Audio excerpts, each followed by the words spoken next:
Muy buenos días. Nosotros nos quedamos la semana pasada con la continuidad de la semana número 4. Entonces hoy vamos a ver lo que es la semana 4 y la semana 5. Nos quedamos en lo que son las cuencas, la cuenca hidrológica. Pero estábamos viendo antes, ¿se recuerdan lo que es el balance hídrico? Entonces existen varias, se me olvidó mencionarles ese día rápidamente, que hay varias cosas que pueden hacer que se altere el ciclo hidrológico. Cuando se deforestan grandes extensiones de bosques, un ciclo normal del agua se modifica y en lugar de infiltración y recargas en las aguas freáticas, hay escurrimiento pluvial, el cual se da cuando las aguas al pasar por los terrenos erosionados no encuentran vegetación que la detengan y sigan su recorrido hacia los ríos de forma rápida. Entonces, en ocasiones, las inundaciones y contaminación de los cuerpos de agua debido al arrastre de sedimentos y contaminación del agua superficial y erosionada. Entonces, depende mucho también de la deforestación. La deforestación es una parte clave en en el ciclo hidrológico, en las alteraciones del ciclo hidrológico. Entonces no podía dejar de tocar esta parte porque por eso es que ahora se ha visto la necesidad de hacer pozos en proyectos de agua, ya que los manantiales se están secando. ¿Y esto por qué? Es por la deforestación. Entonces hay grandes extensiones de bosques con las que nosotros estamos acabando, las estamos prácticamente mutilando. Aquí les voy a poner unos videos para que encontré para, vamos a ver si se los puedo colocar.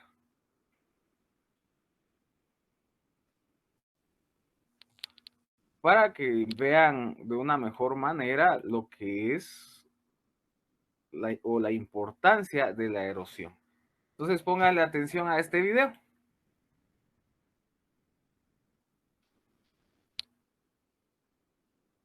I'm Jared. Welcome to Fun Science Demos. The big idea today is erosion and how water has the power to shape our land. But we don't want the water to shape our land too much because we need that soil to grow plants. We use those plants for food, and animals use those plants for food. So what you see in front of me are three different types of land. This first type is just bare soil. It's just soil. This next type has dead leaves on top, and the third type has plants growing in the soil. This may not look too exciting right now, but when it rains, that water has the power to change the land, and we're going to make it rain to see what that water is going to do to our land. So we cut the top off of 3 plastic bottles, and we put the same soil in each of those 3 bottles. All of these bottles have the same soil. We covered this soil with dead leaves, and we grew some plants in this bottle. We've also used other plastic bottles to catch the water that's going to come out of these when we pour it into the bottle. We want to pour water into each bottle and see what happens. Does that water have the power to change the land? What do you think is going to happen when we pour water into this bottle and it comes out into the cup? Will it be any different from the water we pour into this bottle as it comes into the cup? And will this one be any different when we pour water into this bottle and it comes out into this cup? So I'm going to slowly pour water in. You're going to see the water level rise, and we'll see what happens with our soil.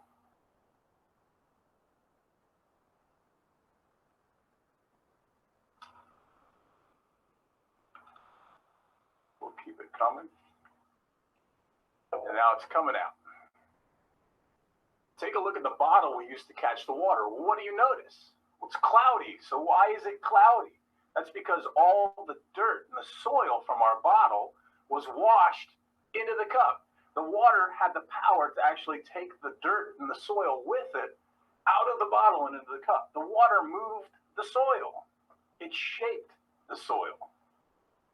So now I'm going to pour about the same amount of water into the next bottle. What do you think is going to happen?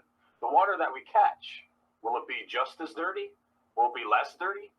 Will we even be able to see a difference? Well, let's pour the water and find out. Here we go. So I'm pouring the water in.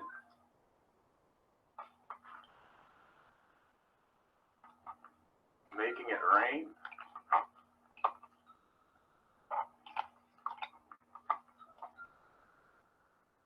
Adding water to our bottle. I can see the leaves floating to the top. Do we have any overflow? Yes, we do. Stop the rain and see what we have. So we've zoomed in so you can compare the two. This one has a lot of the soil in the container. This one just has a little bit of the particles, a little bit of the soil in that water. So why do you think this container is a little bit cleaner? Well, what's different between the two? Well, this one had leaves, dead leaves on top. And I think most of these dead leaves helped protect the soil underneath from moving with the water. So what do you think is going to happen with our third container? We have plants growing in the soil. What's going to happen when you add water and make it rain in this container? All right, here we go. Let's add the water. About the same amount. Pouring the water in. What do you think's going to happen here?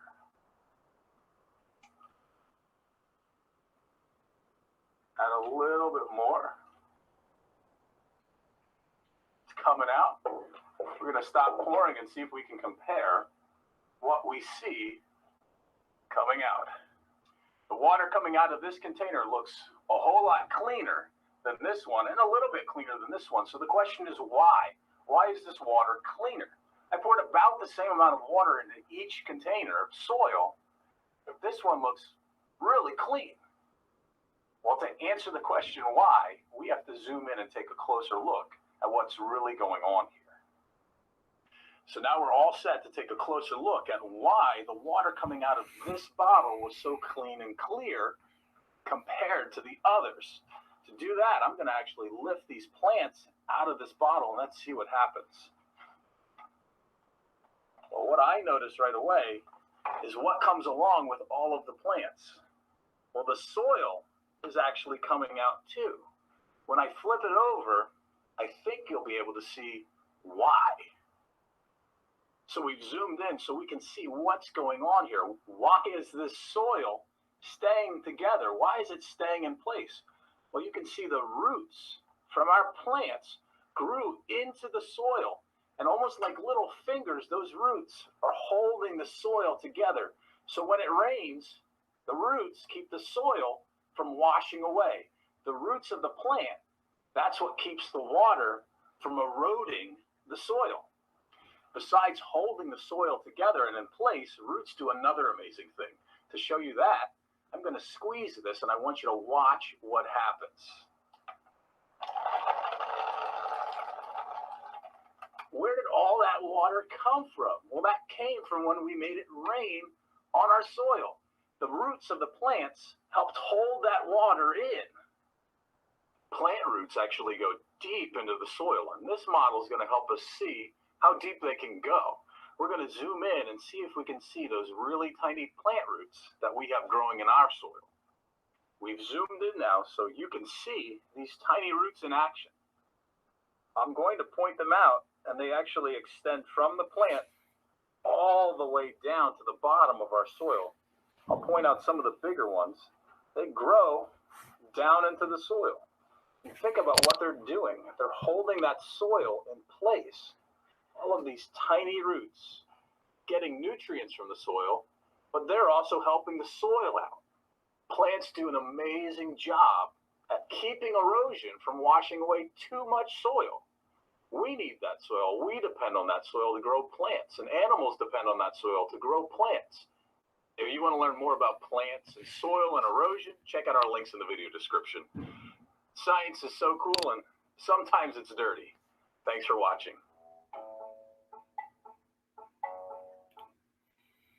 Bueno, ahí vimos en este video, vimos de cómo es que actúa las raíces, por qué es la importancia de evitar la deforestación en el planeta, en la Tierra. Por eso, cuando ustedes realicen proyectos de agua, es bueno realizar también proponer la forestación de todas las áreas cercanas a donde se encuentran los nacimientos. Les voy a poner otro video así rápidamente para que observen, como que vamos a ver casi que lo mismo. Entonces, ahorita se los voy a poner, porque creo que esto es bien importante en los proyectos de agua.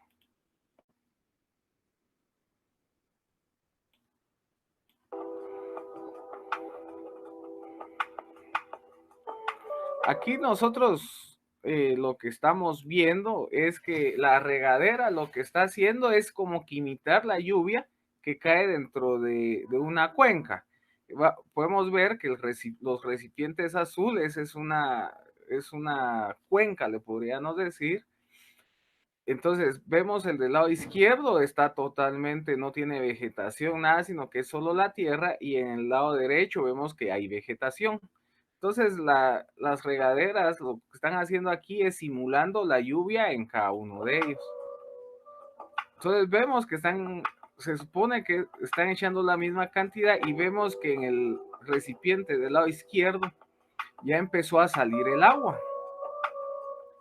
Aquí ya empezó a salir y vemos que sale sucia, y esto se da por la erosión de la tierra. En cambio, vemos de donde están las plantas aún no ha salido nada, y empezaron a regarlas en el mismo tiempo.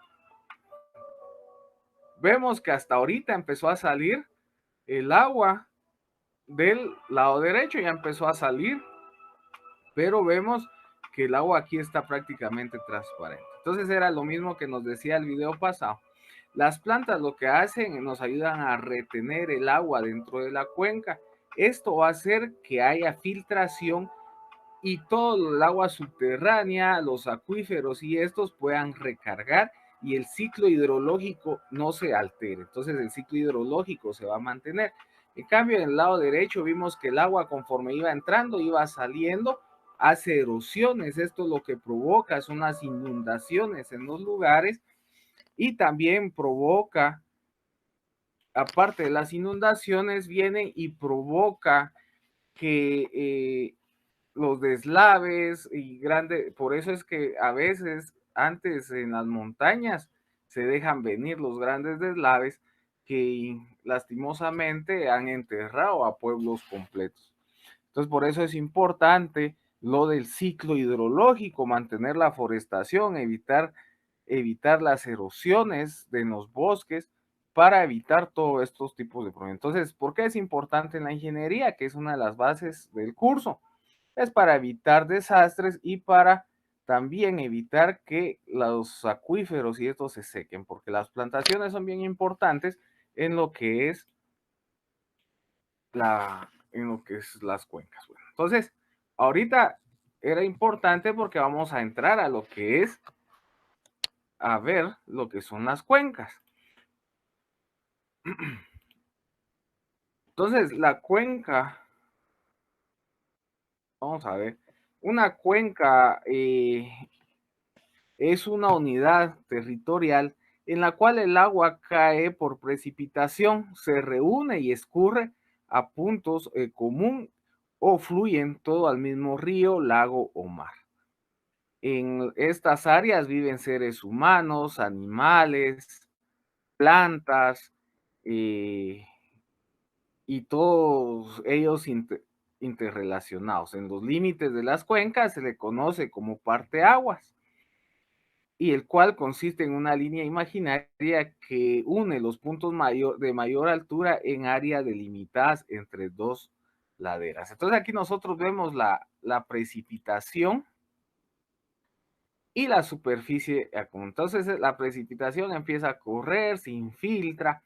Si no hay vegetación, como vimos en el video pasado, así como cae, empieza a salir rápidamente. Entonces no va a haber recarga hídrica, no va a haber infiltración, las zonas subterráneas, acuíferos, manantiales, etcétera, no les va a dar tiempo recargar, y esto lo que hace es que se empiece entonces, afecte el ciclo hidrológico y se empiecen a secar las fuentes de agua, que son las que nosotros aprovechamos para el abastecimiento a las poblaciones. Por eso es que en muchos casos ya se ven que los ríos empiezan a secar, a desaparecerse, pero todo tiene que ver con la deforestación. Entonces, por eso es importante siempre tener forestada todas las áreas, y por eso que se hacen tantos eventos para ir a forestar las áreas que se han ido acabando. Entonces, las cuencas hidrológicas en Guatemala, las cuencas hidrográficas, están ubicadas dentro de tres grandes vertientes. Aquí en Guatemala tenemos la vertiente del Pacífico, la del Atlántico y la del Atlántico o Caribe y la del Golfo de México. Entonces, estas son las tres vertientes aquí en Guatemala, dentro de las cuales están ubicadas 38 cuencas. Las vertientes son las más grandes, eso hablamos que vertientes es un área mucho más grande. Ahorita vamos a ver a qué se refiere vertiente, a qué se refiere cuenca. También existen microcuencas. Entonces, vamos a ver, las vertientes, lo más grande, y Guatemala se clasifica en el Pacífico, Atlántico, Caribe y el del Golfo de México. Dentro de estas tres cuencas, dentro de estas tres vertientes, perdón, hay 38 cuencas. Y dentro de estas 38 cuencas hay 194 cuerpos de aguas continentales, divididos en 7 lagos, 49 lagunas, 109 lagunetas, 19 lagunas costeras, 3 lagunas temporales y 7 embalses, distribuidos en 18 de los 22 departamentos del país, y que abarcan una superficie de 1,067 kilómetros cuadrados. Entonces aquí vemos el mapa, las cuencas. Entonces vemos, aquí están las vertientes, ¿sí? Aquí están las tres vertientes. Está la del Golfo de México, toda la vertiente del Golfo de México. De ahí vemos la vertiente del Pacífico y la vertiente del Atlántico. Entonces aquí vemos la vertiente del Pacífico, que es todo esto de acá, y todo esto de acá es la vertiente del Atlántico. Entonces, dentro de estas vertientes, que son tres, aquí vemos, se logra ver así muy pequeño. Entonces, vemos que hay cuencas, ¿sí? Aquí está la vertiente del Golfo de México. Entonces vemos acá que todo esto que se mira ya más pequeño son las cuencas, y estas están divididas en subcuencas y en microcuencas. Entonces aquí también en la vertiente del Caribe también vamos a ver lo mismo, y en la vertiente del Pacífico. En cada una de ellas vamos a ver que hay cuencas, hay subcuencas, etc. Aquí vemos entonces otro mapa, que son las cuencas hidrográficas de Guatemala. La línea roja es la que nos la divide, entonces vamos a ver la del Pacífico, la del Atlántico y la del Golfo de México. Aquí les puse yo las tablas de cuáles son las cuencas que están en cada una de las vertientes. Entonces vemos las vertientes del Pacífico, está en la cuenca de Coatán, Suchate, aquí tenemos el área en kilómetros y si reportan inundaciones. Entonces aquí vemos, si nosotros vemos que en la vertiente del Pacífico, en donde se reportan mayor inundaciones es en la cuenca María Linda, que es el 1.13, que nosotros venimos y localizamos en esta parte. En esta parte de acá es donde nos indica que hay mayor cantidad de reportes de inundaciones.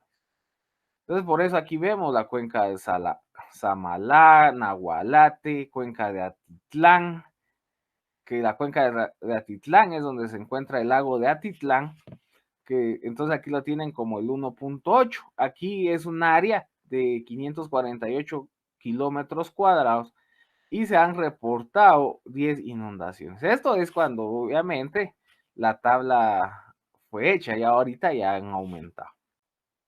Aquí vemos las del Caribe, que están señaladas con 2.1, 2.2, que está el Grande Zacapa, Motagua. Vemos que en el Motagua se representa, hay una de inundaciones hasta de 105 y son 12.719 kilómetros cuadrados. Entonces por eso vamos viendo y de ahí vemos las del Golfo de México, que aparece la de Cuilco, Chelegua, Netón, Ixcán, Xaxbival, Pasión, Usumacinta, San Pedro. Entonces, en estas cuencas son las que se dividen los vertederos de Guatemala. Entonces, en sí, una cuenca hidrológica es la cuenca de drenaje de una corriente. Es el área del terreno donde toda el agua caída por precipitación se unen para formar un solo curso de agua. Y cada curso de agua tiene una cuenca bien definida para cada punto de recorrido. Entonces, en general, las cuencas son aquellas superficies en las cuales el agua precipitada se transfiere a las partes topográficas bajas por medio del sistema de drenajes, concentrándose generalmente en un colector de descargas u otras cuencas aledañas. O finalmente al océano. Las cuencas hidrológicas, junto con los acuíferos, son las unidades fundamentales de la hidrología. Desde el punto de vista de su salida, existen dos tipos de cuencas. Existen de 2 a 3 tipos de cuencas. Una es cuando el punto de salida se ubica dentro de los límites de las cuencas y generalmente es un lago. Cuando nosotros hablamos de esto, hablamos de una cuenca endorreica. Las cuencas endorreicas son aquellas que no tienen salida al océano. ¿En cuáles están estas cuencas endorreicas? Está la cuenca de Atitlán. ¿Por qué? Está la cuenca. La cuenca tiene diferentes partes. Tiene el parte aguas, que es la parte más alta, la parte que limita, la parte más alta que limita a la cuenca. Este es el parte aguas. Todo lo que cae dentro del parte aguas, de la parte interna de ese sector, van a caer al lago. Cuando llueve en Sololá, dentro de la cuenca de Atitlán, todo el agua que cae dentro de esta cuenca va a ir a terminar al lago de Atitlán. Por eso es bien importante estudiar las cuencas. ¿Por qué? Porque aquí con esto nosotros podemos ver por qué es que se está dando la contaminación en el lago. Y qué municipios, aldeas y qué comunidades afectan al lago de Atitlán. ¿Sí? Por eso es bien importante tener bien definido el parteaguas, desde donde es la cuenca que alimenta al lago. Entonces, por eso el lago de Atitlán hablamos de una cuenca endorreica. ¿Por qué? Porque todo el agua que cae dentro de la cuenca viene y va a caer dentro de ella, o que va a ser el lago. De ahí tenemos las cuencas arreicas. Estas cuencas no son muy sonadas, pero es bueno mencionarlas, que son aquellas cuyas aguas no se desembocan ni en lagos ni en mares, pues se evaporan o se infiltran al suelo. Entonces, por eso les puse esta imagen, que empieza a llover y entonces este riachuelo crece, pero conforme este va avanzando, este va filtrándose o se va evaporando y de repente se desaparece. Entonces a eso nosotros le vamos a llamar una cuenca arreica. De ahí vemos las exorreicas. Las cuencas exorreicas, estas son aquellas cuyos ríos principales desembocan en el océano. Aquí les pongo un ejemplo. Estos son los ríos principales y ustedes ven que va a desembocar directamente al océano. Entonces el punto de salida se localizan los límites de las cuencas y a su vez la descarga se vierte en una corriente o en el mar, así como se ve acá. Aquí esta es la cuenca, todo esto esto que está aquí, que es todo este perímetro, es el parteaguas. Todo lo que cae aquí dentro se viene a estos ríos, este que es el más grueso es el principal, entonces este viene y recolecta todo lo que cae dentro de la cuenca y desemboca ya sea en el océano, como lo vemos aquí en esta imagen. Entonces es importante que sepan que hay una endorreica, exorreica y la árrica, que sepan cuál es la característica de cada tipo de estas cuencas. Las cuencas tienen diferentes funciones. Hay función hidrológica, función ecológica, función ambiental y función socioeconómica. La función hidrológica es la captación de agua de las diferentes fuentes de precipitación para formar el escurrimiento en manantiales, ríos y arroyos.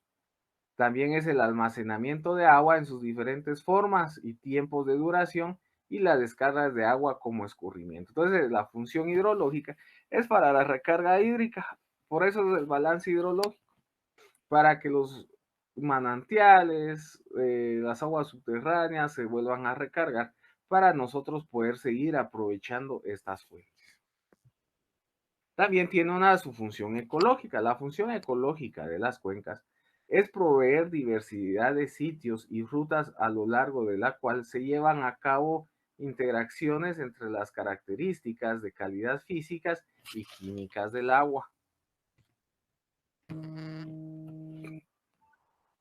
Otra es proveer de hábitat para la flora y la fauna que constituyen los elementos biológicos del ecosistema y tienen interacciones entre las características físicas y biológicas del agua. Esto es bien importante, la fusión ecológica, ya que esto tiene que ver con el hábitat de la flora y la fauna. Como ustedes bien saben o pueden ver, eh, más que todos los agrónomos se dan cuenta que depende el clima, depende de la ubicación, depende de muchos factores, depende de la flora y la fauna de cada lugar. Cada lugar tiene sus especies, su fauna, su flora.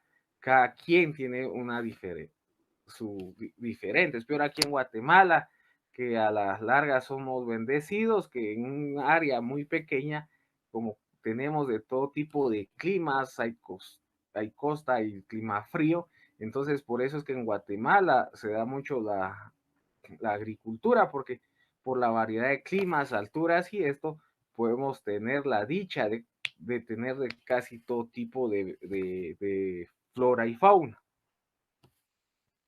Ya que en otros países, Nicaragua, El Salvador, casi todo el área es costa, entonces se dan producciones que solo se da flora y fauna de climas calientes, no como aquí en Guatemala, que da el área pequeña, pero tenemos de todo tipo de clima, nosotros corremos con esa dicha.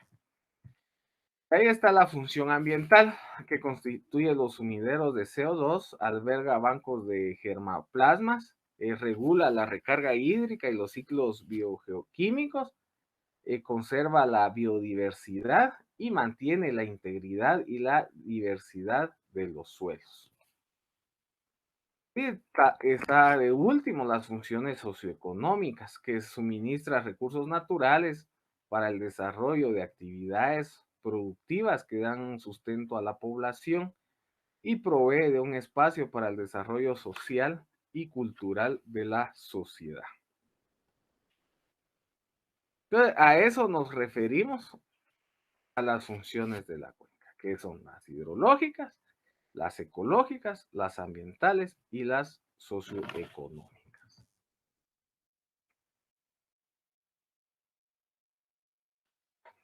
Vamos a ver las características físicas de una cuenca.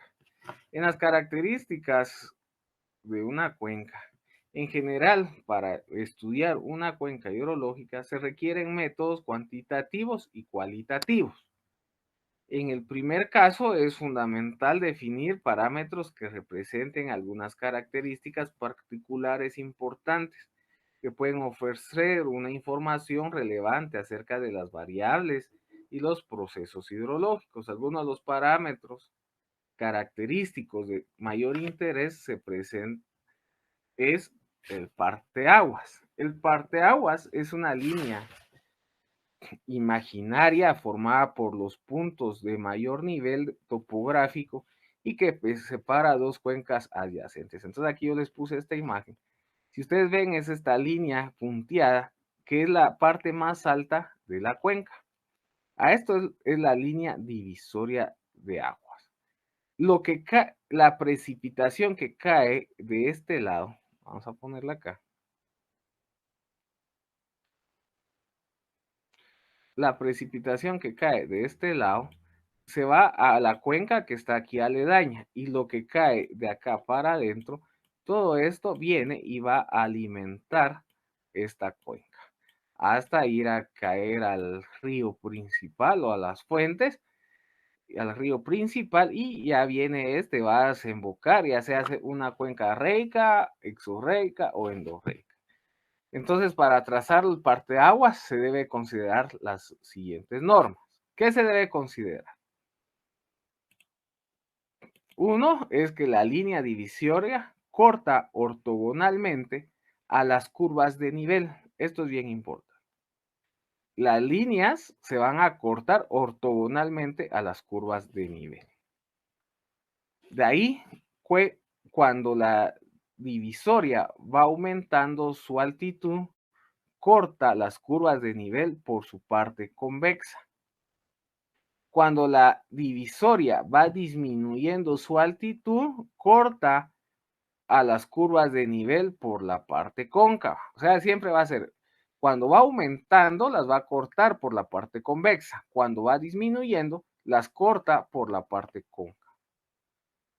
Como comprobación de líneas divisorias, nunca debe de cortar un río.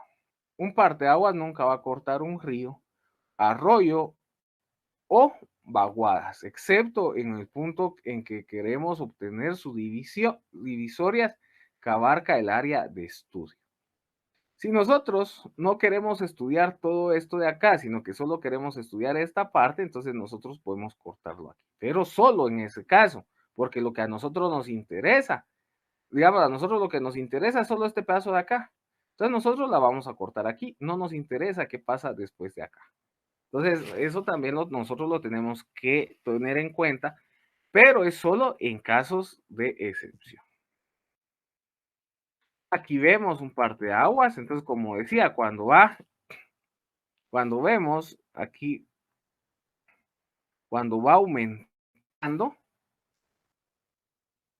aumenta es por la parte convexa y cuando disminuye es por la parte cóncava. Entonces aquí vemos cómo lo está cortando, que es por la parte cóncava y por la parte convexa. Entonces aquí vemos cómo se hace el parteaguas, cómo se dibuja. Aquí se va dibujando, se van buscando, se va buscando, se va buscando, se va buscando, va girando acá y así vamos nosotros delimitando nuestra cuenca.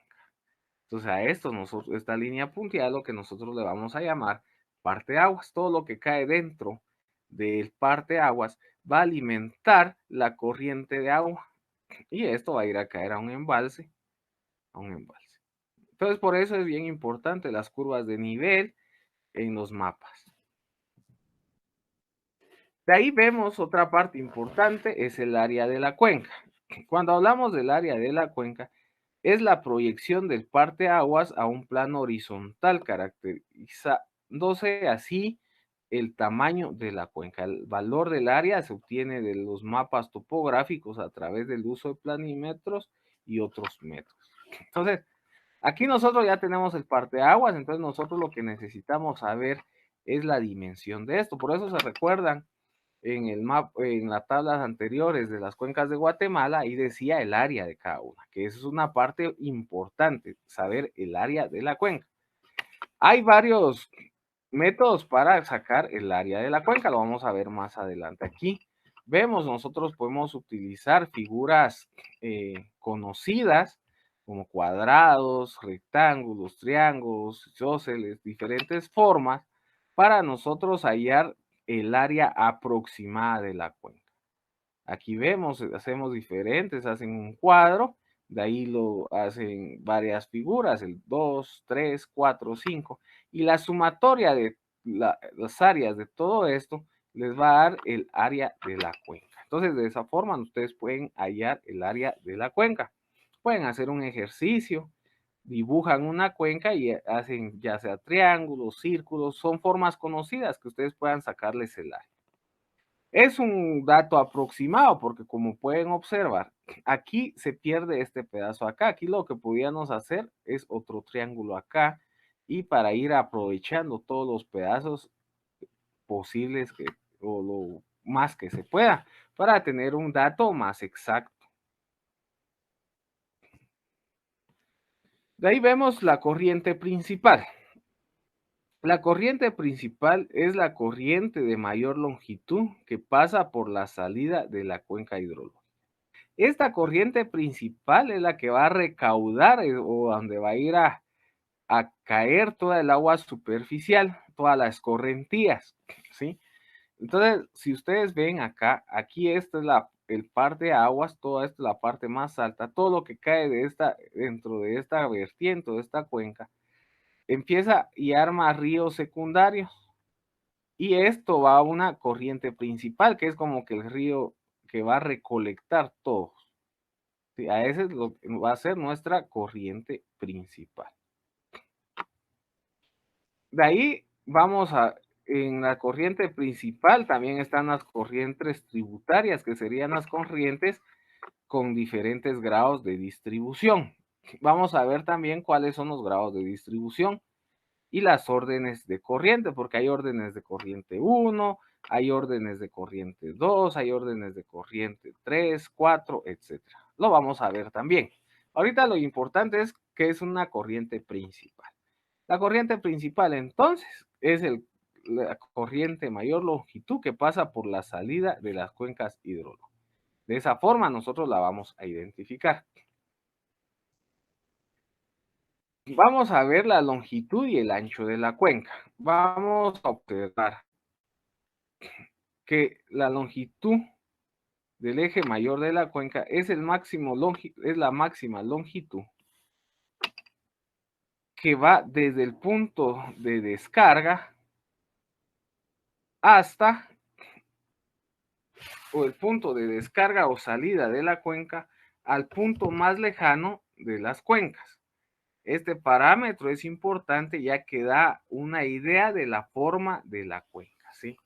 Entonces, la longitud del eje mayor de la cuenca nos da la máxima longitud que va desde el punto de descargas o salidas de la cuenca al punto más lejano de la cuenca. Este parámetro es importante ya que da una idea de la forma de la cuenca. Los procesos hidrológicos, por ejemplo, el escurrimiento superficial, responde de manera diferente a una cuenca alargada que a la que se aproxima a una forma circular. El ancho de la cuenca es la longitud perpendicular a la longitud del eje mayor de la cuenca y para su estimación se mide la longitud perpendiculares representativas de cada parte de la cuenca, tomando como referencia la recta que se traza para la longitud de eje mayor. ¿Qué va a pasar? Cuando es alargada, si ustedes ven, cae una gota en el punto más lejano, este va a llevar un tiempo mayor en desembocar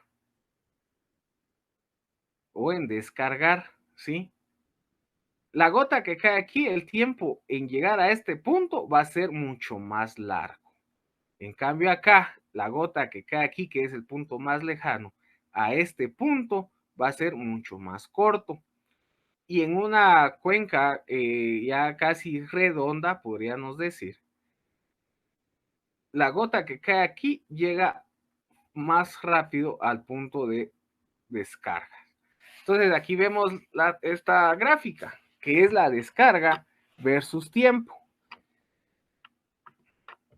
¿Qué pasa acá?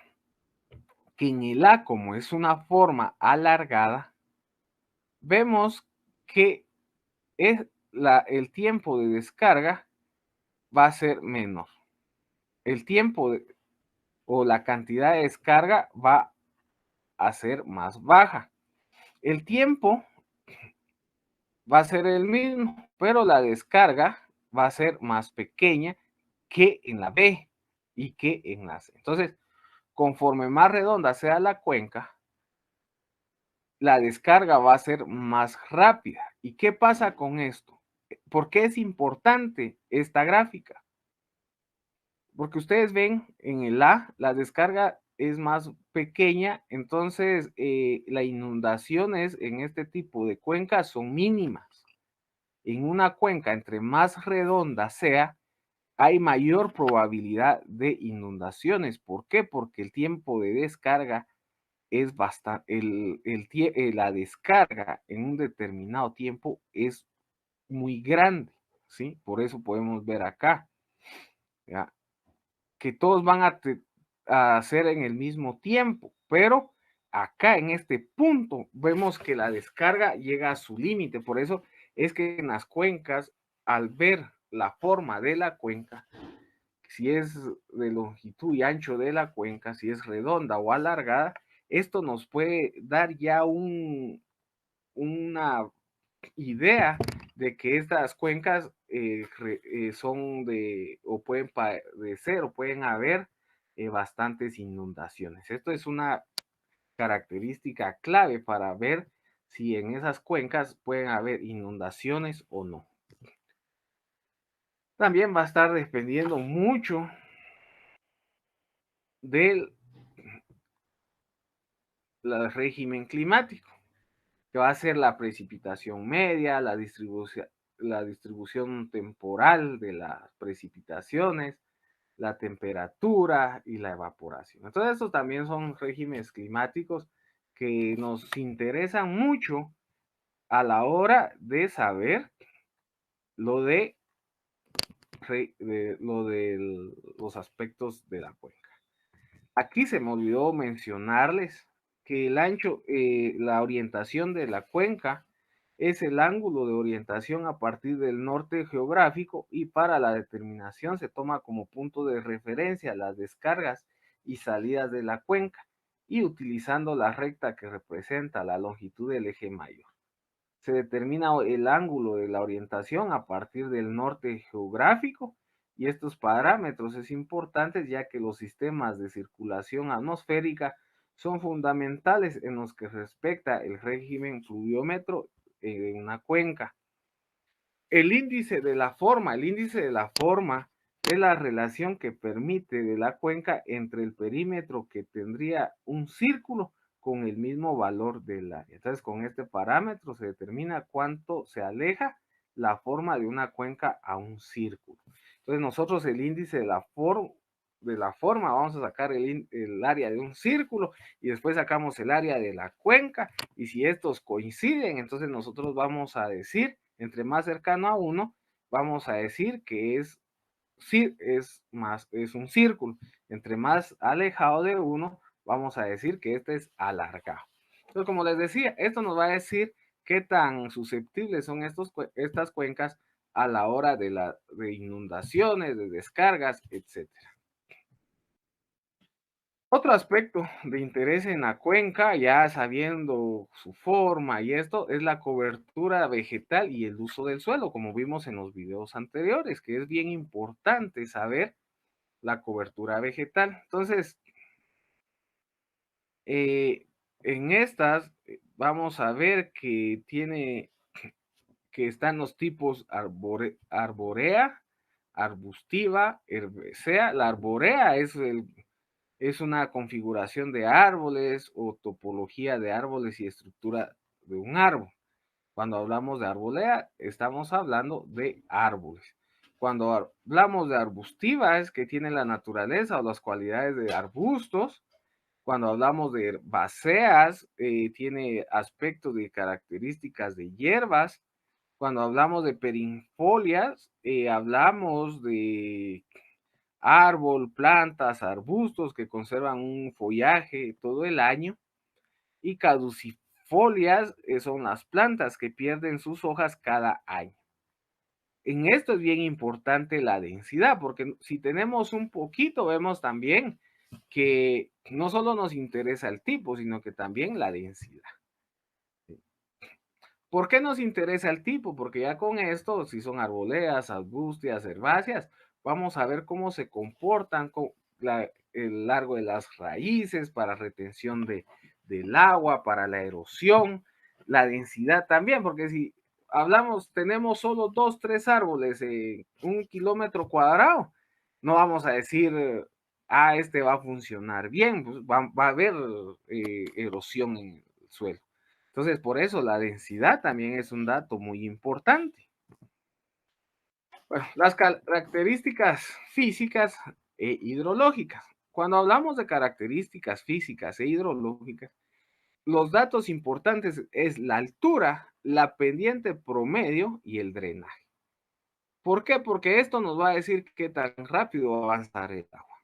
Entonces, vemos la distancia desde el desembocadura versus la altura sobre el nivel del mar.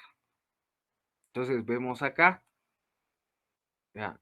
Entonces por eso es bien importante ver las alturas, las pendientes promedios y los drenajes. En cuestiones físicas o en aspectos físicos, nosotros vamos a ver los geológicos, los tipos de suelo y las coberturas de vegetales, como les mencionaba, los tipos, si es arbórea, arbusiva, herbácea, perennifolia o caducifolia. Entonces también vamos a ver el tipo de suelo, como ustedes ya vieron en la clase de suelos, hay arcillas, hay rocas, hay limos, hay arenas, entonces también depende mucho del tipo de suelo cómo se va a comportar el agua. ¿Sí? En las arcillas, cómo se va a comportar el agua. En las arenas, cómo va a ser la filtración, dependiendo de cada tipo de suelo. Entonces, por eso es muy importante saber los tipos de suelo que hay en cada área. Y lo que pasa que aquí en Guatemala, en distancias cortas, contamos a veces con una gran variedad de suelos. Entonces, es bien importante ver qué tipo de suelos hay en cada parte. De ahí hablamos la morfología, los aspectos morfológicos o morfológicas, que son los parámetros de forma, tamaño y forma. Hablamos de caracteres pequeñas cuando las áreas son menores a 50 kilómetros cuadrados. Medianas cuando hablamos de 50 a 150 kilómetros cuadrados. Y grandes cuando estamos hablando de mayores de 150 kilómetros cuadrados. Entonces la relación, aquí vamos a ver también lo mismo de la relación de alargamiento, que es la relación del diámetro de un círculo que tiene el mismo valor del área de la cuenca entre la longitud del eje mayor. Aquí entonces todo eso vamos a ver, lo del alargamiento, los tamaños, etc. Aquí vemos, aquí está el tamaño y la forma, los valores de K, ¿sí? ¿Qué es? ¿Qué es la relación de alargamiento? En este vamos a ver el diámetro de un círculo que tiene el mismo valor del área de la cuenca entre la longitud del eje mayor. Nosotros vamos a sacar el área, por eso es importante las áreas, sacamos el área de esta cuenca, ¿ya? Después, con el área de esta cuenca, nosotros vemos cuál debe de ser el diámetro. Y con los diámetros, entonces el diámetro del círculo que tiene el mismo valor de área de la cuenca, nosotros con los diámetros hacemos una relación. Esta relación lo que va a hacer es decirnos qué tan alargada, ovalada o rectangular es la cuenca. Entonces aquí vemos, si los valores de K está de entre 1 a 1,25, entonces nosotros decimos que es una casi redonda o oval redonda. ¿Qué quiere decir esto? Que en esta las descargas es rápido, que aquí se va a acumular el agua fácilmente. Es mayor probabilidad de inundaciones, ¿sí? ¿Por qué? Porque la gota que cae acá y cae acá, van a llegar casi al mismo tiempo al río principal.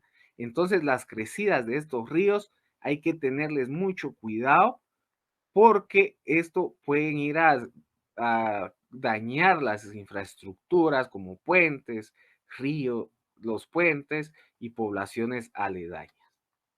Ahora, si está entre un valor de K entre 1.25 y 1.50, ya hablamos de un oval redonda o oval o blanca, que podría decir la tipo B. Aquí ya la descarga va a disminuir un poco. Ya vemos cómo se va a comportar, ¿sí? Aquí, ¿qué pasa? Que lo que pasa es que cae una gota acá, va a tardar más tiempo a que caiga la gota aquí. Entonces, la descarga va a ser un poco más baja. Los ríos estos no crecen tanto a comparación de una redonda. Entonces, eso es lo que nos ayuda a ver. Entonces, aquí hay menor probabilidades de inundaciones. Ahora, cuando está de 1.51 a 1.75, entonces ya hablamos de oval o blanca o rectangular o blanca, que ya estamos hablando de que es una alargada. Y en esto hay mucho menos probabilidades de inundaciones. ¿Por qué? Porque la gota que cae aquí va a llevar un gran tiempo en llegar a su punto más lejano, a la donde desemboca. Entonces la descarga va a ser como casi constante. Viene, sube, llega a un determinado tiempo que se mantiene y de ahí empieza a disminuir, pero empieza a disminuir así despacio y empieza a disminuir despacio. Ahora, aquí hay menos probabilidad de inundaciones, etc.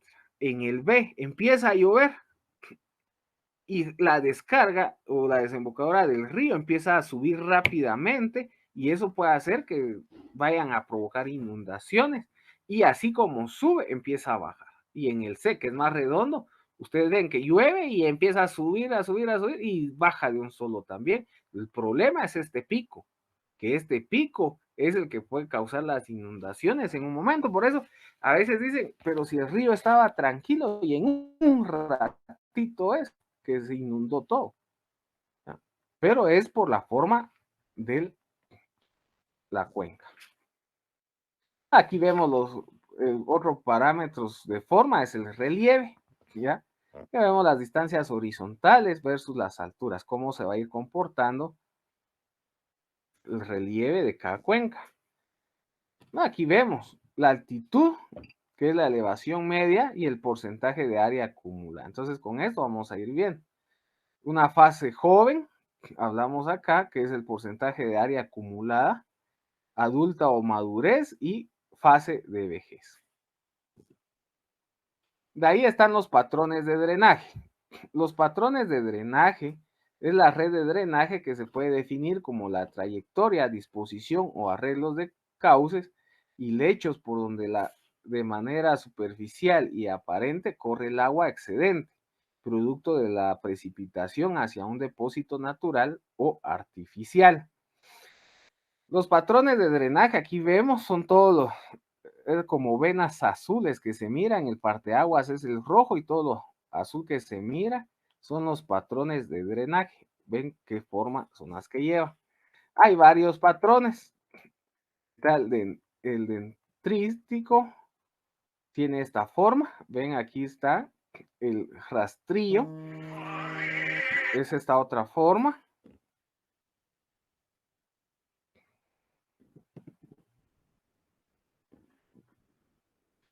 Ven el radial, tiene esta forma. Entonces de esto ustedes van a poder saber qué patrón tiene el drenaje. Está paralelos, anular y rectangular. En el dendrítico, ven aquí que son como ramales los que van. El rastrillo, así formas rectas, ahí sí como que fuera un rastrillo. De ahí está el radial. De ahí está el paralelo, el angular. y el rectangular. Estos son los patrones de drenaje según la forma que tiene. Los patrones de drenaje de actividad pueden ser destructivos o erosionales y constructivos o deposicionales. Todo va a depender de su forma y que nosotros respetemos también en no meternos en el río. ¿Qué pasa? Como los ríos empiezan a disminuir su cauce por años, entonces la gente empieza a adueñarse del río. ¿Y qué pasa cuando llueve fuerte? El río siempre reclama su cauce. Entonces ahí viene y pasa jalándose las casas. ¿Por qué? Porque la gente no respeta los límites. La morfología, las características de un sistema de red de drenaje se describe de acuerdo a su clase de corriente, la densidad de corriente, el orden de las corrientes, la densidad del drenaje, la longitud de los tributarios y la pendiente del cauce principal. Orden del corriente. Cuando hablamos de la orden de corriente, las órdenes de corriente se van a determinar a partir del grado de bifurcación de los corrientes tributarias.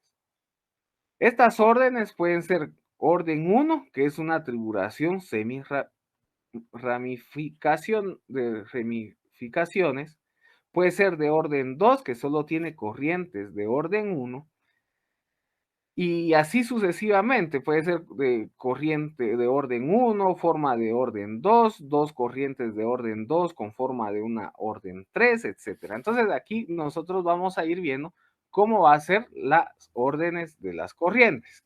Aquí vemos, existen varios métodos. Está el método de Horton, que el método de Horton, estas las obtuve en el HydroWorld, está muy, me gustaron porque está bien explicado.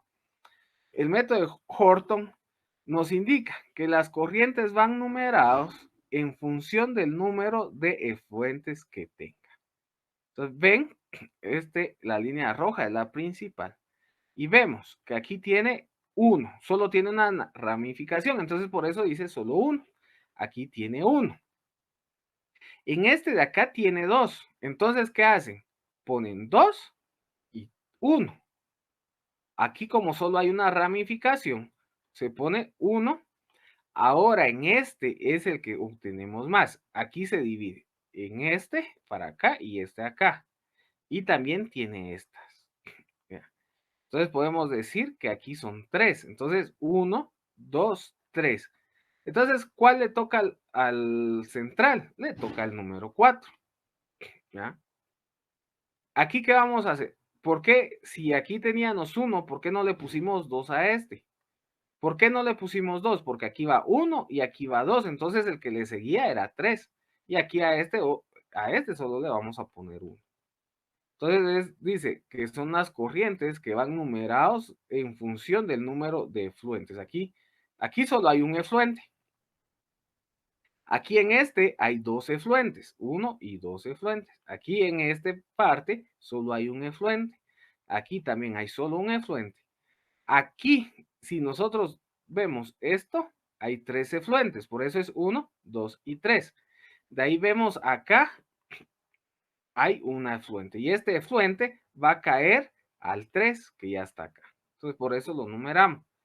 Como este es el de mayor, entonces el que le sigue va a ser el principal, va a ser el 4. No le podemos poner 3 porque ya 3 está acá, entonces a este le vamos a poner 4. Este es el método de Horton. De ahí está el método de Schreber. Este tiene en cuenta todos los vínculos de la red, debido a que las órdenes son aditivos. El número de métodos se conocen como magnitudes en lugar de órdenes. Aquí se va a conocer como magnitud. Aquí ven, está este. ¿Y qué pasa acá? Aquí le dice 1 y 1. Ya 1 y 1, entonces va a 2. De aquí 1 acá, porque aquí empieza. Y de ahí va a orden 2. ¿Sí? Pero de ahí suma 2 y 2, va a ser 4. ¿Ya? ¿Qué nos dice entonces esto? Que trae 4 magnitudes. ¿sí? De ahí hay otro aquí que es de 1, de una magnitud. Entonces, 4 más 1, este de acá va a ser de 5. Hasta este punto tenemos 5. De ahí se viene uno acá. Uno aquí y uno acá es de magnitud 2. Ahora, uno acá y otro acá también magnitud 2. Aquí tenemos magnitud 2 y magnitud 2. 2 más 2 me va a dar 4. Aquí tengo magnitud 4 y aquí tengo magnitud 5. Entonces, 5 más 4, este de acá va a ser 9. Aquí hay uno de magnitud 1, entonces 1 más 9 es de magnitud 10. Entonces, debido a los órdenes son aditivos y los números de método se va a conocer como magnitud. Tiene en cuenta todos los vínculos de la red. Que dice aquí que hay 10 magnitudes en todo esto. De ahí están los métodos de Strahler. Este es muy parecido al de Horton, con la diferencia de que una misma corriente puede tener segmentos de distinto orden a lo largo de su curso. Entonces aquí vemos 1 y 1 va a ser 2, 1 y 1 va a ser 2. Pero aquí no es como el método anterior que suma a 4, sino que aquí de 2 va a 3. Y aquí de 1 siguen 3. Aquí va 1, 1, 2, 1, 1, baja 2, y del 2 baja 3, y del 3 va al 4, ¿sí? Entonces, si ven, sí se parece mucho al de Horton. Solo que el Horton sí agarra el río principal y ese es y ahí estuvo. En cambio aquí lo van acumulando poco a poco. De ahí viene el método de Schrödinger, que tiene la misma metodología de Scher, sin embargo, solo asigna números pares. Esa es la única diferencia aquí, que aquí solo se van a asignar números pares por cuestiones algebraicas. Entonces, vemos 2, 2 y 4, 2, 2 y 4. Aquí esto está malo, pusieron 1, pero es 2, 2 y 4, 2, 2 y 4. Entonces, 4 y 4 van a ser 8. O sea, el método va a ser el mismo, solo que con números pares. De aquí se le suman estos dos, ya va a ser 10. Entonces, al final me va a dar de 20. Esos son los métodos para realizar. Estas son las preguntas de la semana 4, que ya se las había puesto. Entonces, vamos a seguir ahorita con lo que es la semana 5.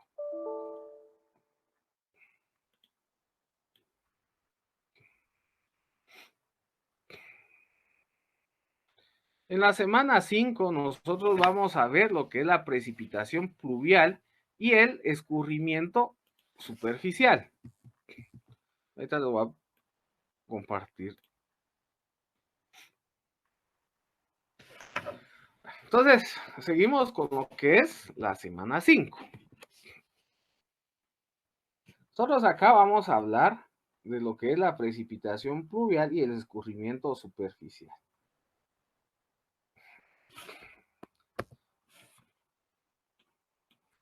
Vemos que el objetivo de la clase es que el estudiante de la Universidad Rural de Guatemala conozca los tipos de precipitación y cantidad que cae dentro de una cuenca y el escurrimiento superficial.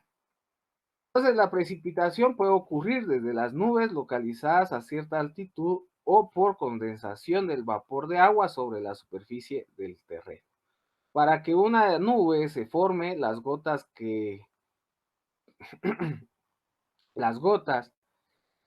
eventualmente se transformarán en lluvia, granizo, nieve. Ya todos vimos los tipos de precipitación, agua, nieve, etc. Se debe cumplir las condiciones mínimas siguientes. Las condiciones mínimas que se deben de cumplir es presencia de núcleos de condensación, temperaturas cercanas al punto de rocío, abasto continuo de vapor de agua e incremento de tamaño de las gotas a través de colisión. Entonces, vamos a ver que en la atmósfera existen diminutas partículas sólidas en suspensión, de las cuales algunas muestran gran afinidad en vapor de agua. Vamos a ver que las partículas van de 0.1 micrómetro hasta 10, ¿sí? Entonces, vamos a ver que las gotas de ácido nítrico que están relacionadas a los productos que se generan en los incendios forestales, toman tormentas eléctricas y su tamaño va a estar entre 0.1 micrómetros. En las partículas de polen y polvo son transportadas por el viento y las cenizas volcánicas procedentes de la erupción. Aquí vemos en la tabla una clasificación de núcleos por tamaños representativos y por concentración de partículas en volúmenes dados. Entonces vamos a ver la clasificación de núcleos de condensación por tamaños de concentración. Están los tipos de núcleo de condensación. Está el núcleo de Aitken, núcleos grandes y núcleos gigantes. Los tamaños. Los núcleos Aitken son menores a 0.4 micras. Y el número de partículas por centímetro cúbico está entre 1000 a 5000. Ahora, los núcleos grandes están entre 0.4 y 1 micras. Y estos por centímetro cúbico hablamos de 100 a 1000 centímetros, a 1000 partículas por centímetro cúbico. Cuando hablamos ya de núcleos gigantes, entonces ya estamos hablando de 1 a 10 micras, y esto podría tener un número de partículas de 1 por centímetro cúbico. Entonces, nosotros vamos a ver que las gotas que la temperatura de puntos de rocío de una masa de aire es el valor en la que la humedad en forma de vapor de agua se condensa, convirtiendo en líquidos, y las condiciones son adecuadas en cristales de helio. El contenido de humedad de la atmósfera es la cantidad de vapor que el agua que puede contener una masa de aire, y depende principalmente de la temperatura. A mayor temperatura, mayor es la cantidad de vapor de agua que se pueda retener. Ahora bien, cuando la masa de aire llega a valores máximos admisibles de retención de vapor a una temperatura dada, se dice que está saturado, y si las gotas de agua no se forman en una condición de saturación, entonces tienden a evaporarse. La única oportunidad de sobrevivir que tienen las gotas es por la colisión con otras, situación que favorece al incremento de su volumen. Esto prosigue hasta que el peso es mayor a la influencia de las corrientes ascendentes o la evaporación, teniendo un lugar la caída como lluvia, granizo o nieve.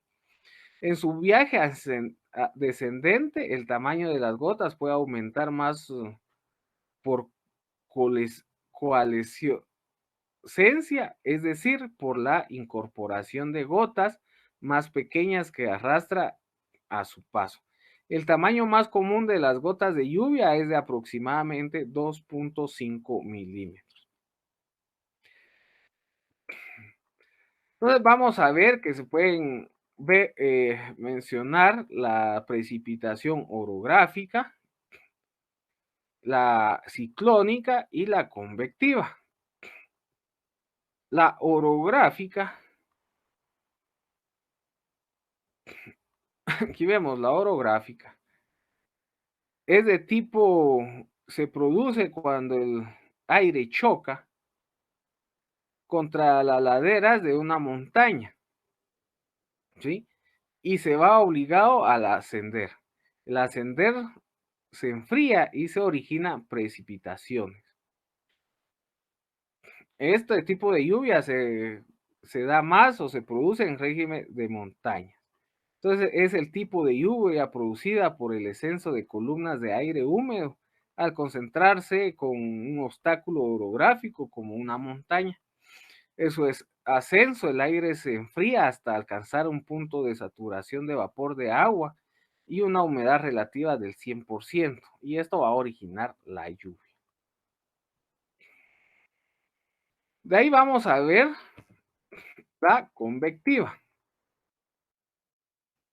La convección tiene lugar cuando el aire que se encuentra sobre la superficie terrestre se calienta mucho, se hace más ligero y asciende en su ascenso de enfriar y provoca precipitaciones.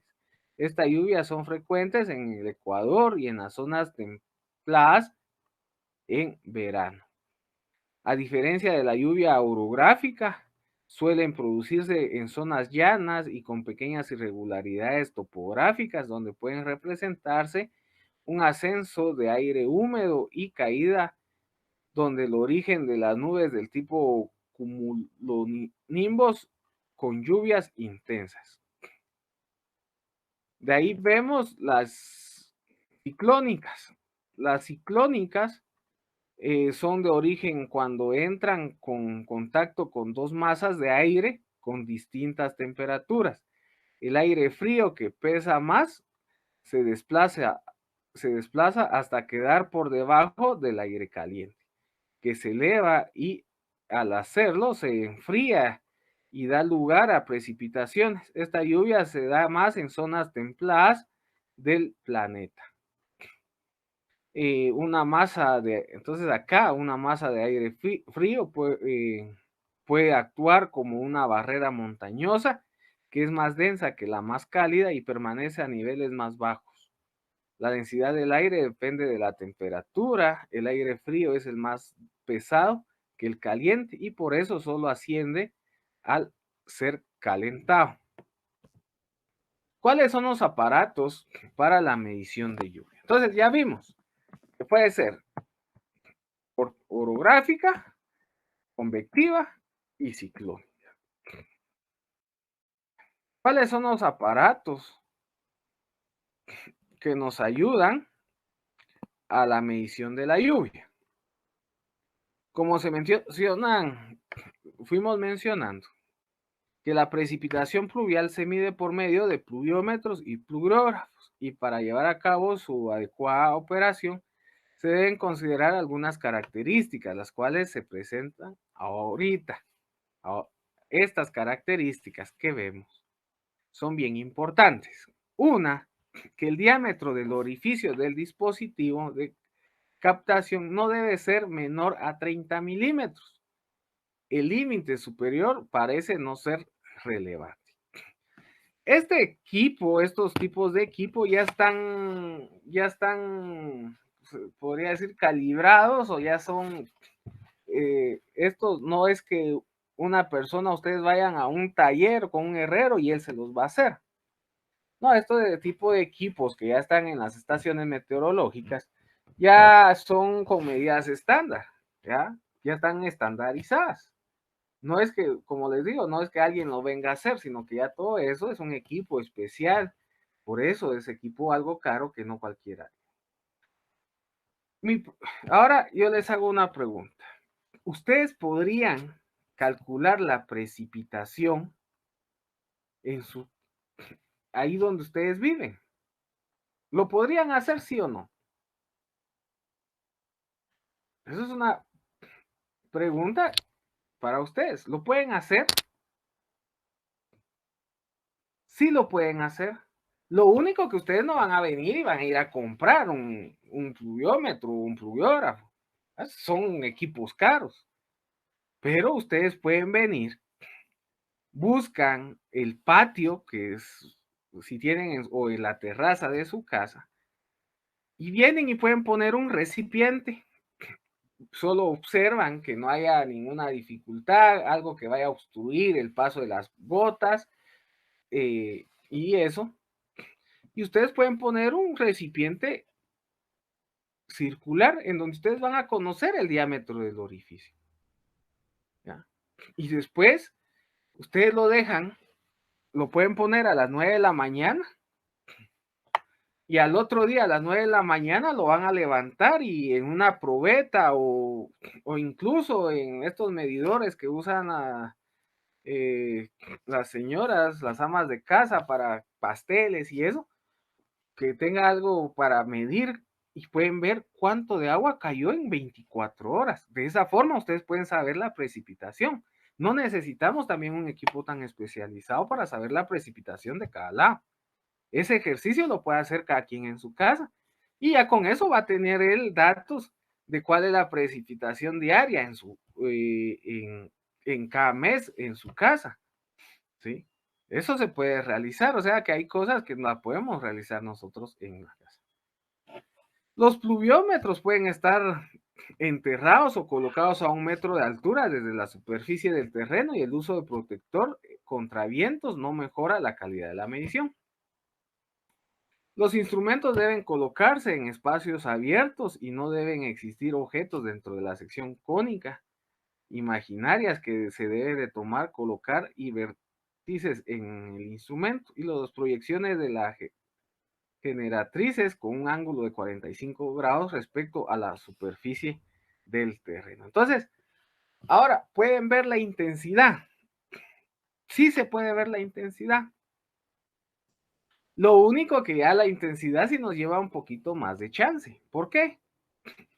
Porque si solo queremos saber la precipitación durante el día, nosotros solo venimos y colocamos el recipiente ahí y nos vamos a trabajar, van a estudiar, van a hacer lo que quieran y al otro día a la misma hora hacen la lectura, apuntan y ya estuvo. Y así lo pueden hacer. Ahora bien, si ustedes quieren saber la intensidad, aquí a ustedes tienen que estar presentes en el lugar. ¿Por qué? Es el mismo, puede ser el mismo recipiente. Y lo que van a hacer ustedes es que cuando empieza a llover, toman el tiempo. Y ya cuando deje de llover, paran el tiempo. Entonces ya van a ver cuánto tiempo llovió y qué cantidad de agua cayó en ese determinado tiempo. Ya con eso ustedes pueden sacar la intensidad. Eso obviamente no lo van a tener a cada segundo, a cada minuto, pero sí van a tener un dato representativo, no como en estos equipos, pero sí se puede tener también. Entonces existen varias técnicas y análisis de registros de lluvias. La información de precipitación perdón, de formas discretas, utilizando pluviómetros, se realizan lecturas totales acumuladas en intervalos de 6, 12 o 24 horas. Bueno, ustedes lo pueden hacer cada día, o se puede hacer a cada 6 horas, a cada 12 horas o a cada 24 horas. Si se utiliza un pluviógrafo, se obtiene un registro continuo de la precipitación, siendo posible analizar las variaciones temporales de la lluvia en intervalos de tiempo. Dependiendo del objetivo del estudio que se pretenda llevar a cabo, se hará uso de la información de registro discreto o del continuo. En ambos casos y en hechos de cualquiera variable hidrológica, se puede aplicar técnicas para análisis de valores máximos, mínimos y ordinarios. Vamos a ver los registros continuos puntuales. Los registros continuos puntuales es el registro del pluviógrafo, se representa en una curva de valores acumulados denominada curvas de masa. Entonces nosotros vamos a hacer una curva de masa. Esta se obtiene de la gráfica generada por el pluviógrafo seleccionando un intervalo de tiempo para cual se determina la lámina o la altura de lluvia precipitada y sumando los valores obtenidos. Entonces, ¿cómo vamos a hacer? Vamos a hacer la estimación de la intensidad de lluvia. La estimación de la intensidad de lluvia se va a cabo dividiendo el valor de la altura de lluvia por el intervalo considerado. Para los casos de intensidad máxima, entonces se analiza diferentes intervalos de tiempo que se registran en las estaciones pluviógrafas. Estas pueden ser entre 5, 10, 15, 30 minutos, etcétera, obteniendo un valor máximo para cada intervalo. Ahí está el hietograma de alturas de lluvia. El hietograma de alturas de lluvia es la representación de barras de la variación de altura de lluvia o de la intensidad de lluvia en tiempo. Entonces vemos tiempo y la intensidad de lluvia. El intervalo seleccionado es pequeño, digamos de 5 minutos, entonces la información proporcional de la tormenta será muy detallada. Conforme aumenta el valor de intervalo, el detalle se pierde. Entre más pequeño es el intervalo de tiempo, vamos a tener un mejor detalle en el hietograma. Y ahí está, vemos el hietograma de alturas de lluvia. Aquí vemos un ejemplo. En tiempos en minutos, vemos 0, 30 minutos, 60 minutos, 90 minutos, 120. Entonces aquí vemos la profundidad máxima registrada en intervalos de tiempo. Entonces tiempo en minutos y la lluvia acumulada en pulgadas. Aquí vemos. Vamos viendo que el tiempo, 2 horas, 8.20 pulgadas. ¿Sí? En 1 hora llovió 5.56 pulgadas. En 30 minutos, 3.07 pulgadas. Entonces vemos la profundidad máxima registradas en intervalos de tiempo específicos. ¿Sí? Entonces aquí vemos que cuando iba como 60 minutos, llovió aproximadamente subió una lluvia acumulada de 4 pulgadas. Entonces aquí nosotros podemos ir viendo en qué tiempo fue los mayores, la mayor intensidad. Vemos, tenemos que ver acá. Aquí iba, paró un poco y de ahí empezó fuerte. Y volvió a parar otro poco y volvió a aumentar. Entonces esta gráfica nos ayuda a ver cómo se fue comportando. Aquí vemos la lluvia, los tiempos, 0, 5, 10 a cada 5 minutos. La lluvia en pulgadas fue subiendo 0.02, 0.04, la lluvia acumulada y los totales de corriente.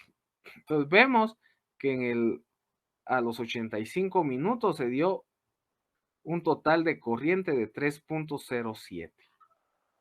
Esa sería la profundidad máxima. Y la intensidad máxima es de 6.14. Entonces aquí podemos ir viendo.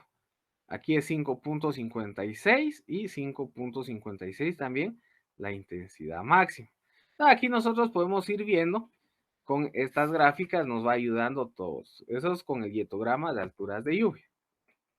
Ahí están las curvas de intensidad de duración de periodos de retorno. Con esto, las curvas de intensidad de duración, periodos de retorno, se pueden obtener por métodos probabilísticos o de registro lineal múltiples. Es necesario con anticipación determinar los periodos de retorno de los datos, el cual se define como el intervalo promedio de tiempos dentro del cual un evento de magnitud X puede ser igualado o excedido por lo menos una vez en promedio. La excepción más común para estimar el periodo de retorno es a partir de los valores de TR, donde TR es el periodo de retorno en años, N es el número total de datos de la muestra a analizar y M es el valor del rango de cada uno.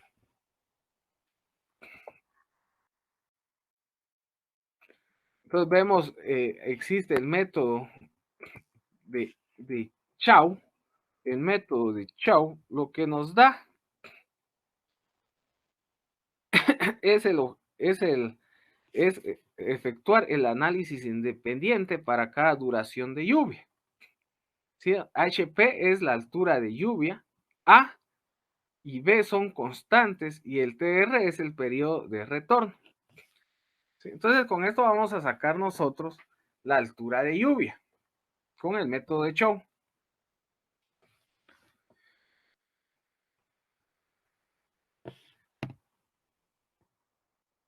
De ahí podemos sacar el método de registro lineal múltiples, que el método de registro de lineal múltiples es obtenido desde el método de calcular los valores de intensidades máximas de lluvia.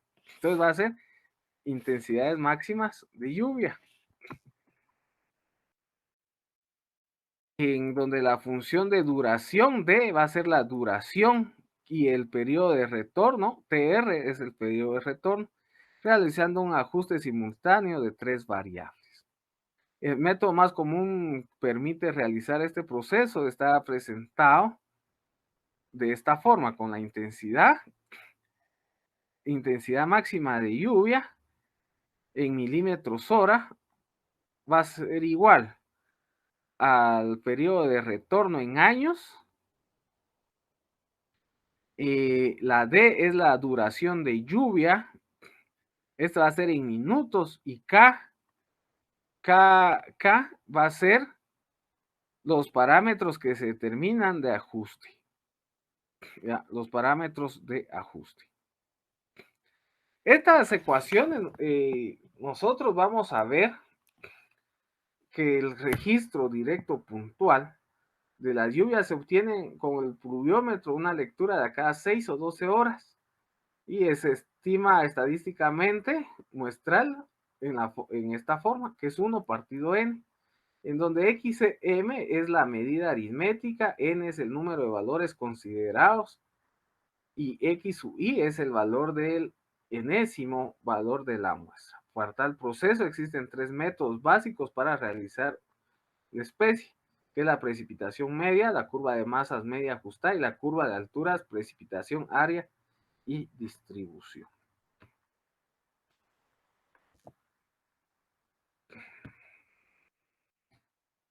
Entonces aquí vemos cómo vamos a sacar las precipitaciones, ¿sí? La precipitación media la vamos a obtener, que existen varios métodos para determinar la lámina de agua promedio que cae en una cuenca. Lo más importante son la promedio aritmética, el método de polígonos de Tilsen y el método de la curva de isoyetas.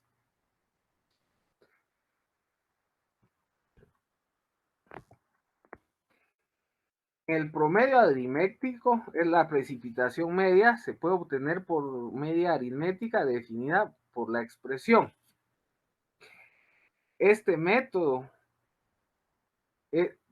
se utiliza en zonas planas donde las estaciones presentan una distribución uniforme y donde la lluvia registrada por cada pluviómetro no difieren mucho entre sí. Entonces vamos a ver que HP es la precipitación media, N es el número de años y HP sub I es el enésima altura de la precipitación. El método de media aritmética es el más simple para determinar la lluvia promedio sobre un área. Se promedian las profundidades del flujo que se registran en un número dado de pluviómetros. Este método es satisfactorio si los pluviómetros se distribuyen uniformemente sobre el área y sus mediciones individuales no varían de manera considerable de la media. Si se tiene en cuenta que algunos de los pluviómetros son más representativos del área en cuestión que otros, pueden ya asignarse otros métodos. Entonces aquí vemos un ejemplo. Aquí vemos esta cuenca. Entonces nosotros venimos y como vemos, nos dice que N es el número de años. Aquí vamos a ver la estación. Está la estación 1, la estación 2, la estación 2, la estación 3, 4 y 5. Aquí están las precipitaciones. Pueden ser en milímetros o en pulgadas. Y aquí están los datos. ¿Cuántas estaciones tenemos? Tenemos las que afectan a la cuenca. Está el 2, el 3, el 4 y el 5. Entonces, la altura de la precipitación va a ser igual a 1 partido 4, más la sumatoria de la precipitación. Por eso es promedio aritmético, porque la sumatoria sería 20 más 30 más 40 más 50. Entonces, 20 más 30 da 50, más 40, 90, más 50 nos da 140. Entonces, esto va a ser un cuarto dividido 140. ¿Cuánto nos da eso? 35 milímetros o pulgadas. Esa va a ser mi precipitación media. Pero esta es aritmética, ¿sí? Ahora vamos a ver el polígono del Tilsen. Este es el aritmético, este es el más práctico. Pero esto, como nos indicaba al principio, se debe ver en zonas planas donde las estaciones presentan una distribución uniforme y donde las lluvias registradas por cada pluviómetro no difieren mucho entre sí. Ahora vemos el método de polígonos de Tilsen. Este método es aplicable en zonas con una distribución irregular y estaciones en donde los accidentes topográficos no juegan un papel importante en la distribución de las lluvias. Este método permite estimar la precipitación media sobre la superficie en cuencas hidrográficas a partir de la ecuación 1 partido AC. Entonces aquí ya vemos involucrar el área y la lectura de la precipitación. Entonces vemos esta ecuación.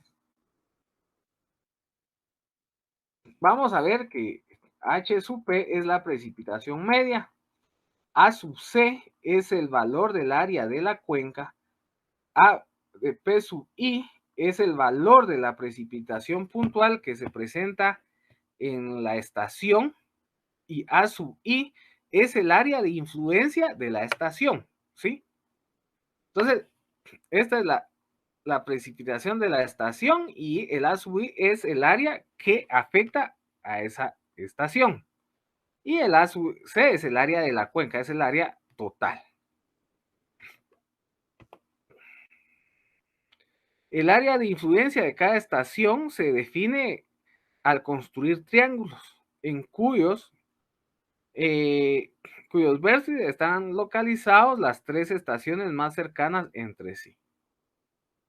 Entonces vamos a ver que la precipitación media se determina mediante los siguientes pasos. Uno es dibujar la zona en estudio con las estaciones pluviométricas que contienen P2, P3, P4, P5 y las circunvencinas PI. De ahí se unen las estaciones con trazos rectos formando el polígono base. De ahí se unen las estaciones con trazos rectos tratando de formar triángulos al menos agudos posibles. Cuando los triángulos hayan sido dibujados, se traza la matrices de todos los lados de los triángulos formando polígonos alrededor de cada estación. Se mide el área de cada polígono que puede delimitarse por la parteaguas de la cuenca y se aplica la siguiente fórmula. Entonces vamos a ver qué es el área por la. Y vamos a hacer el ejemplo. Aquí tenemos nosotros la cuenca. Entonces se traza la línea recta que bisectan los lados de los triángulos. Vemos nosotros aquí tenemos y vamos a hacer las líneas rectas tocando todos los puntos de que se encuentran dentro de las estaciones. Entonces venimos y triangulamos precipitación 1 con la precipitación 5 y el punto 2. El punto 2 toca el punto 4 y el punto 5. Entonces aquí venimos y hacemos la triangulación, que es uno de los primeros pasos. Dibujar las estaciones, dibujar las zonas de estudio, de ahí unir las estaciones en trazos rectos. Entonces, vamos a irlo haciendo. Aquí está las estaciones y venimos y unimos las estaciones. ¿Sí? Ya unimos las estaciones. De ahí dice, se unen las estaciones con trazos rectos. De ahí, cuando los triángulos hayan sido dibujados, se trazan las matrices en todos los lados de los triángulos, formando polígonos alrededor de cada estación y después se mide el área. Ya uniendo nosotros todos los puntos de las estaciones, venimos y buscamos el centro de cada uno de estos. ¿Cómo hacer? Del punto 5 al punto 2, el centro está en este lado. Entonces aquí tiramos nosotros una línea recta. Buscamos el centro de acá, de esta línea, y tiramos otra línea recta. Buscamos el centro de acá y tiramos otra línea recta. Buscamos el centro de acá y tiramos otra línea recta. El centro de acá, otra línea recta. ¿Dónde van a terminar estas líneas rectas? En las intersecciones. Entonces, ¿qué pasa? Que esta área que está acá, el área 3, esta área es la que va a afectar que la estación P3. Esta área que está toda esta que quedó aquí dentro es el área 2 que va a estar afectado por la estación 2. Todo esto que está encerrado acá es la que va a afectar la estación 4 y lo que está acá va a afectar la estación 5.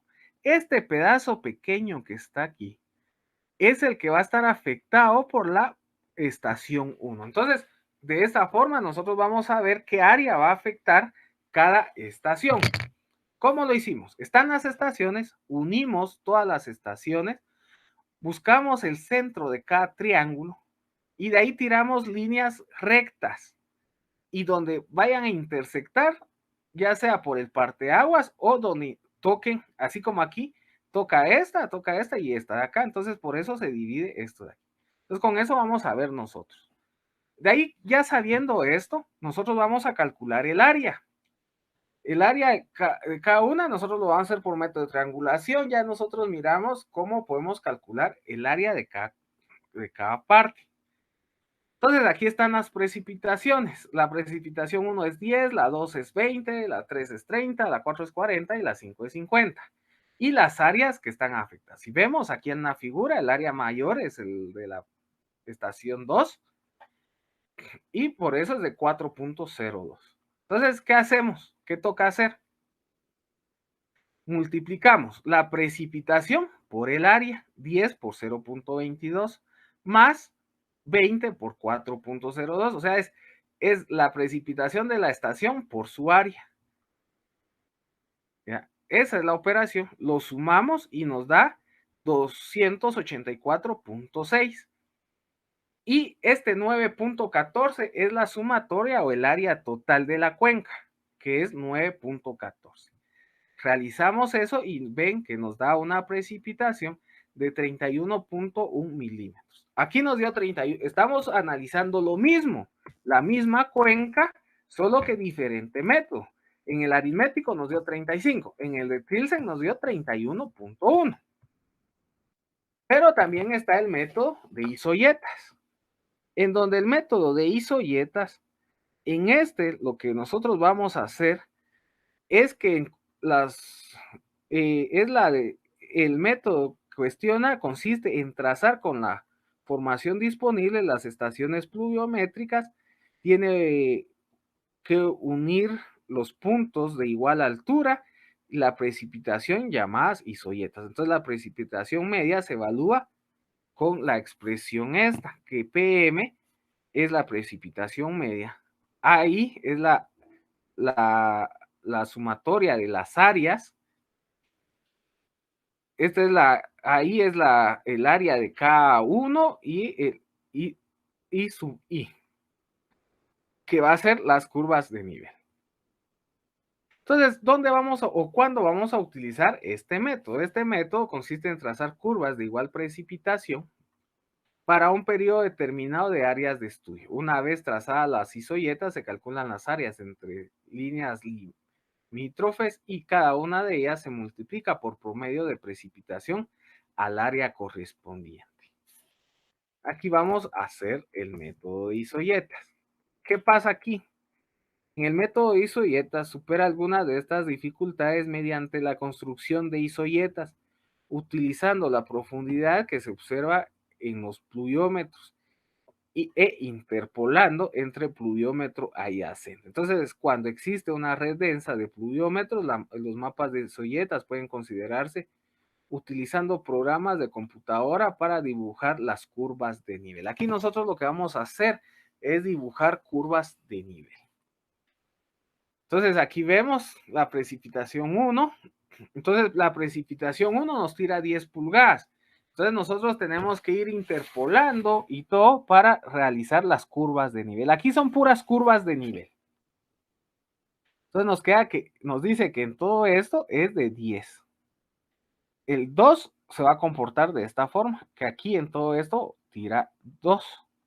Aquí en esto es 3. Esto lo vamos a ir interpolando. Por eso son isoyetas, método de isoyeta.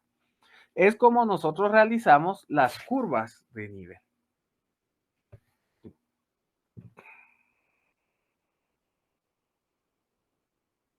Entonces, ya teniendo las curvas de nivel, sacamos el área entre cada uno. Vemos que sacamos la precipitación media, que va a ser 0 más 10, es 10 dividido 2, va a ser 5. Ahora, de la estación 1 a la 2, va a ser 10 más 20, es 30, dividido 2, me va a dar 15. Aquí saco las precipitaciones medias.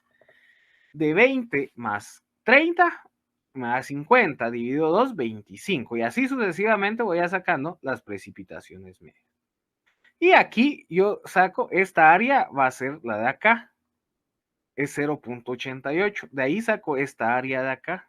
Vamos a ir viendo cada área. Entonces, 0.88, 1.56, 2, 3 y 1.22.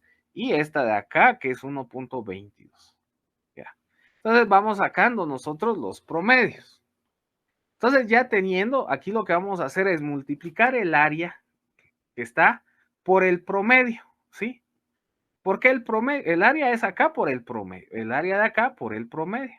Entonces 0.88 por 5, 1.59 por 15, 2.24 por 25 y así sucesivamente. Y sacamos el valor. ¿Qué nos va a dar esto? Nos va a dar una precipitación media de 27.9 milímetros.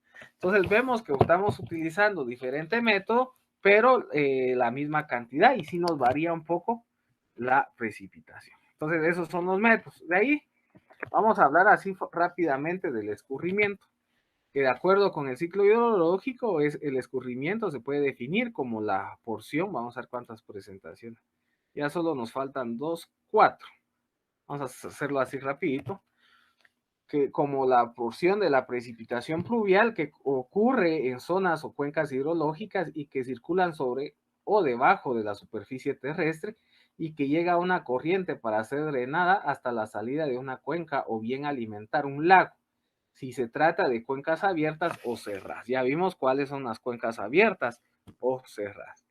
Las fuentes principales de escurrimiento y cauce se pueden clasificar en 4 tipos, que son las precipitaciones directas sobre el cauce, flujo superficial, flujo base o escurrimiento directo.